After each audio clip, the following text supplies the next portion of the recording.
Yun, no? Ang ganda sana ng view dito kung green na green yung mga dahon sa paligid. Kaso dahil sa sobrang init, ako,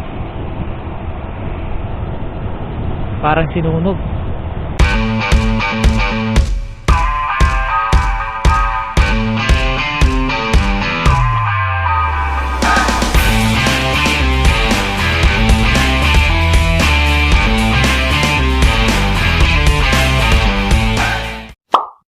Ewan ko lang kung naririnig nyo guys, malakas yung hangin dito.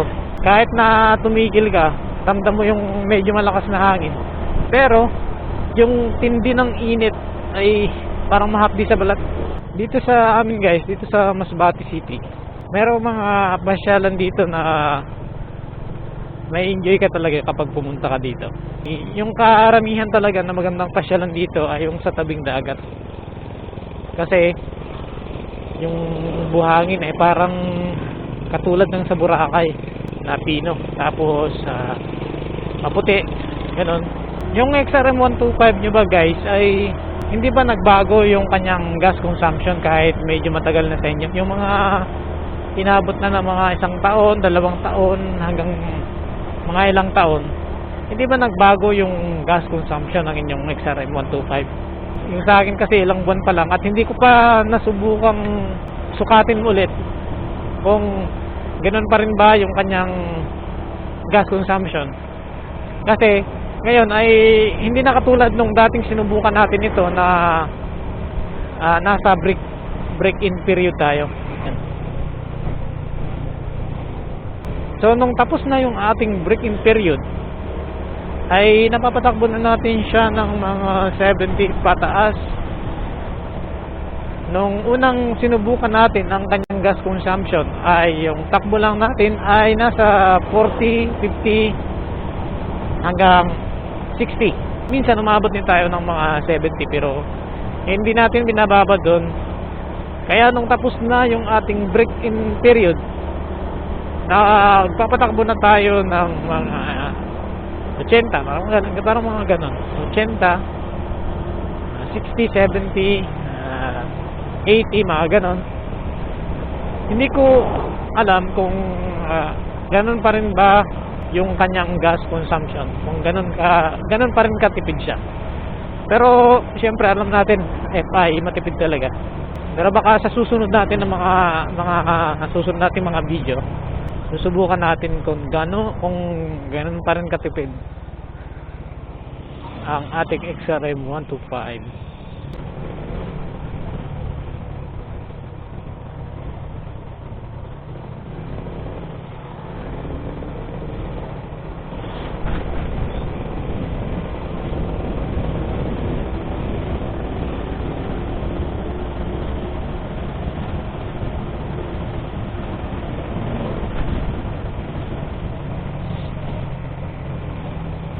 Yan yung diretsong Milagros at parang may event dito.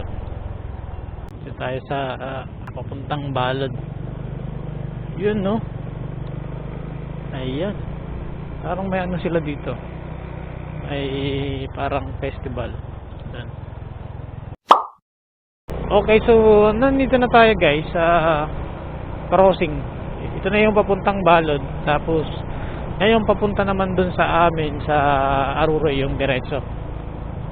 Dito tayo sa kaliwa ng papuntang Balod. At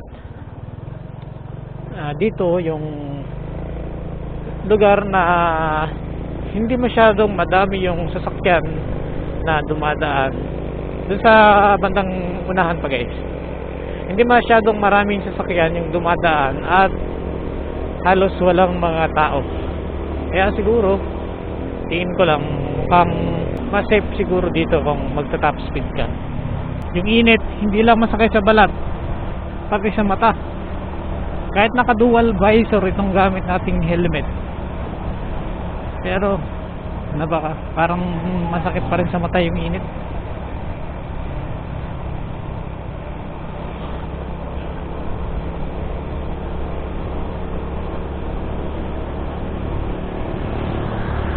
Kahit na mainit, kahit na malayo yung biyahe natin ngayon, ay nakaka-enjoy naman panoorin yung mga view. Mga magagandang view na makikita tayo dito mamaya guys. Papakita ko rin sa inyo para may share ko din sa inyo yung ganda ng aming lugar.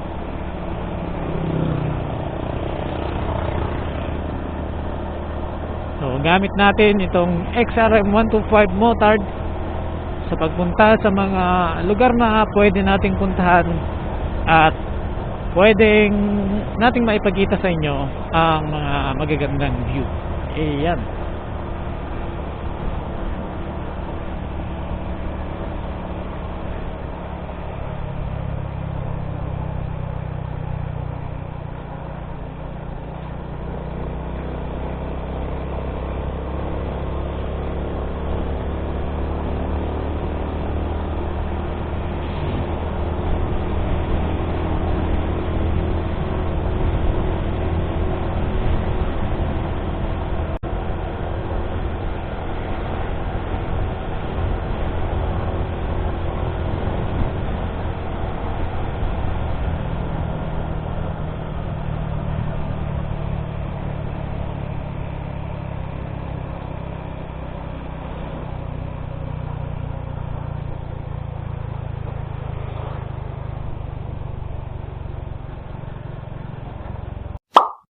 Sarap pa rin talaga bumiyahe ng maaga-aga pa.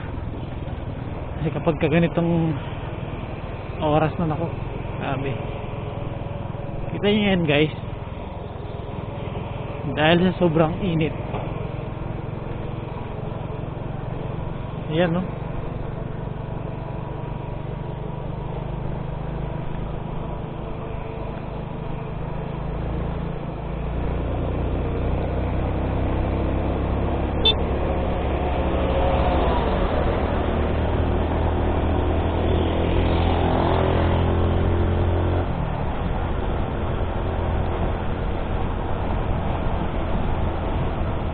Parang mas masarap pang magbiyahe ng gabi kumpara sa araw, no?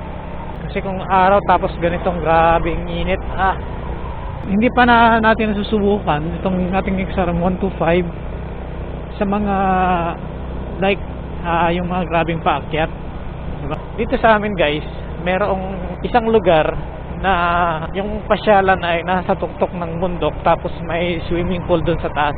Doon yun sa Mount Mayungpayong. Halos nasa 3 kilometro na puro paahon. Magandang puntahan din guys, kasi magandang mamasyal doon guys. Maliban sa nandun siya sa mataas na parte ng bundok, at yung lugar niya doon ay napaka-presko. Kasi nga nandun siya sa pinaka mataas na parte, mahangin. May mga parang pasyalan din doon. Yun nga lang guys, napaka taas ng lugar na yon. May mga motor din naman na pumupunta doon. Nakapunta na nga tayo doon nung mga nakaraan pa, yung dating PMX pa natin yung ginamit natin. Pero sa ngayon itong ating XRM 125, susubukan natin doon kung kaya ba niya sa mga akyatan.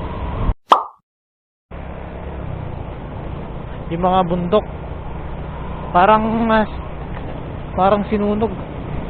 Kasi nung mga nakaraan ay parang umabot ng mga 47 degrees yung init dito sa Masbate, kaya ilang araw nang mainit dito, kaya siguro nagkaganyan yung mga bundok. Ito magandang mag top speed guys, kasi halos wala na mga tao dito. Tapos yung mga daanan dito ay mga pa-straight na.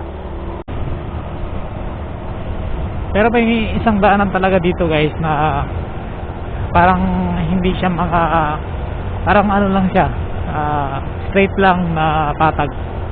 Hindi katulad dito na medyo ano pa, mga paakyat, pababa.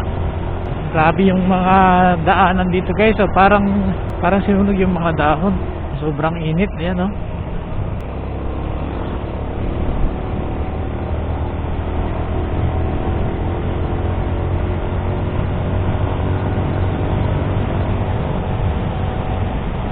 Medyo malapit-lapit na rin kami ng konti sa Balod.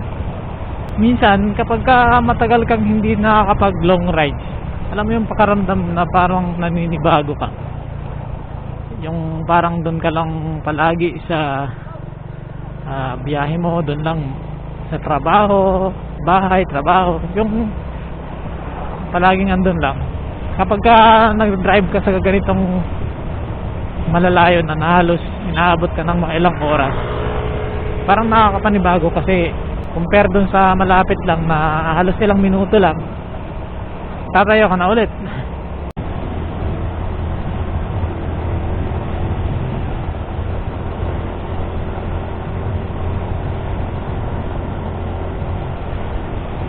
Ito yung isa sa magagandang view dito sa papuntang Balod guys, na talagang ma-amaze ka.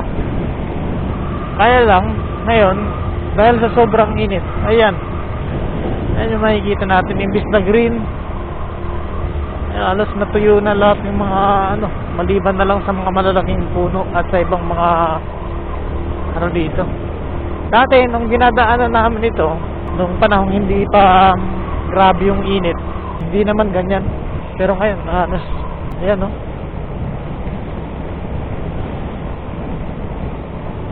grabe. Halos tuyo, halos parang halos lanta lahat ng mga damo. Halos magdadalawang oras na tayong nagbibiyahe ngayon. At napapansin ko rin yung performance ng ating makina ay okay naman. Hindi naman siya nabibitin, hindi naman, parang malakas naman yung kanyang pwersa. Kasi naman to fully synthetic, kaya mukhang maganda naman ito sa makina. At ito ay 10W40 lang. Yung kanyang karga kanina na nasa full bars, hindi pa rin nabawasan ng kahit isang bar. Kaya siguro matipid pa rin. Ganun pa rin siguro yung kanyang tipid. Kahit na kanina medyo napapatakbo tayo ng medyo mabilis, ito ay malapit na doon sa pupunta namin diyan sa Balod. Halos tanaw na dito kanilang cell site. Ayun, sa wakas nandito na tayo sa Balod. Ito na yung arko nila guys. Ayan nakikita nyo. Ayan, welcome. So nakarating na din tayo. Halos sobrang 2 oras yung biyahe natin ngayon kasi may dinaanan kami kanina guys, hindi ko na video. Tumigil na din kami kanina kasi sa sobrang init. Ngayon ay nandito na tayo sa Balod, pero hindi pa ito yung sentro talaga, doon pa sa unahan. So dadaan muna kami doon sa may bilihan ng kape. Siyempre magkakape tayo doon kahit na mainit yung panahon. Tapos natin magpahinga, magkape na tayo. Okay, ito na yung sentro ng Balod guys. Dito na tayo. Sa ilang oras na biyahe natin gamit itong ating XRM125, nasubukan na naman ulit natin siya sa long rides. At yung experience ko dito ay maganda naman. Hindi naman ako nangalay, hindi rin naman masyado napagod yung aking kamay, namamanid yung ating kamay. Maraming salamat sa pagsama nyo sa ating biyahe ngayon. Yan ang katulad ng sinabi ko kanina. Na-experience naman natin ngayon sa ating XRM125 ang long rides na hindi tayo napagod. Yan lang naman yung pinaka-importante, yung bumibiyahe ka ng malayo tapos hindi ka napapagod. Relax yung iyong mga kamay. At bagaman mainit yung panahon ngayon ay nasolve naman tayo sa mga views. At tulad dito guys, ayan, na maligo, sarap maligo. Ayan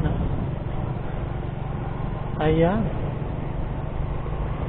At madadaanan din natin dito ang mga beach dito sa Balod kasi hindi naman nasa doon sa proper talaga ng Balod yung mga beach dito.